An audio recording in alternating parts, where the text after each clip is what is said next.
ാണ് അപകടം ഒഴിവായിരിക്കുന്നത്. ഗതാഗത മന്ത്രി കെ പി ഗണേഷ് കുമാർ ചേരുന്നുണ്ട്.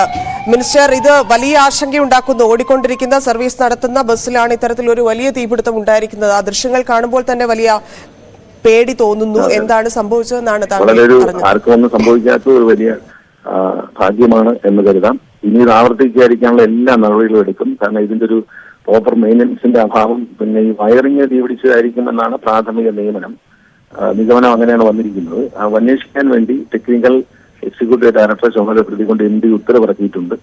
എല്ലാ ഈ മെക്കാനിക്കുകളുടെ ഒരു അഭാവം ഉണ്ട്. മെക്കാനിക്കുകളെല്ലാം കണ്ടക്ടർ പണി ചെയ്യുന്നത്. അവരെല്ലാം 2 ദിവസം മുമ്പേ തിരിച്ച് അവരുടെ മെക്കാനിക്കൽ വർക്ക്ഷോപ്പുകളിലേക്ക് തിരിച്ചയക്കുകയും വർക്ക്ഷോപ്പുകൾ മുഴുവൻ ലൈവ് ആക്കിയിട്ടുണ്ട്.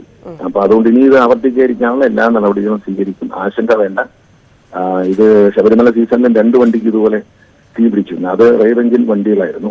അതും അന്വേഷിച്ചുകൊണ്ടിരിക്കുന്നത്. അതും ഇത് വയറിങ്ങിന്റെ പ്രോബ്ലം ആണെന്നാണ് പറയുന്നത്. അപ്പോൾ ഇത് എന്താണ് പ്രോബ്ലം എന്നുള്ള കാര്യം വ്യക്തമായി കണ്ടുപിടിക്കുന്നു. എല്ലാവർക്കും അറിയിക്കാം. ഇനി ആശങ്ക വേണ്ട. നമ്മൾ എല്ലാ വണ്ടികളും ടെസ്റ്റ് ഇതുകൊണ്ട് മാത്രമല്ല, നമ്മൾ ആരംഭിച്ചു കഴിഞ്ഞു. എല്ലാ വണ്ടികളുടെയും മെക്കാനിക്കൽ സൈഡ് പരിശോധിക്കാനുള്ള നടപടികൾ ഇതിനു മുമ്പ് ആരംഭിച്ചു കഴിഞ്ഞു, തുടങ്ങിക്കഴിഞ്ഞു. പക്ഷെ എല്ലാ മെക്കാനിക്കുകളെയും മറ്റു ഡ്യൂട്ടികളിൽ നിന്നും വർക്ക്ഷോപ്പുകളിലേക്ക് വിട്ടുകൊണ്ടിരിക്കുകയാണ്. ശരി, നന്ദി മിനിസ്റ്റർ പ്രതികരിച്ചതിന്.